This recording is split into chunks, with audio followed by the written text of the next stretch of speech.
اللهم أنت ربي لا إله إلا أنت خلقتني وأنا عبدك وأنا على عهدك ووعدك ما استطعت أعوذ بك من شر ما صنعت أبوء لك بنعمتك علي وأبوء بذنبي فاغفر لي فإنه لا يغفر الذنوب إلا أنت.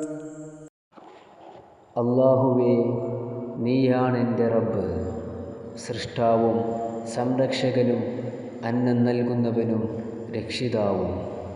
യഥാർത്ഥത്തിൽ നീയല്ലാതെ ആരാധനക്കർഹനായി മറ്റാരുമില്ല.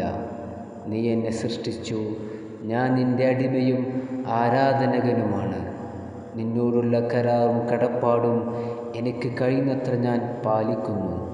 ഞാൻ പ്രവർത്തിച്ചിട്ടുള്ളതിലെ എല്ലാ തിന്മയിൽ നിന്നും നിന്നോട് ഞാൻ രക്ഷ തേടുന്നു. നീ എനിക്ക് ചെയ്തു തന്ന അനുഗ്രഹങ്ങൾ ഞാൻ നിന്നോട് സമ്മതിക്കുന്നു. അതിന് ശരിയാവണ്ണം നന്ദി കാണിക്കാതെയും മറ്റും ഞാൻ ചെയ്ത പാപങ്ങളും ഞാൻ നിന്നോട് സമ്മതിക്കുന്നു. അതിനാൽ നീ എനിക്ക് പൊറുത്തു തരേണമേ. നിശ്ചയം നീയല്ലാതെ പാപങ്ങൾ വളരെയധികം പൊറുക്കുന്നവനില്ല.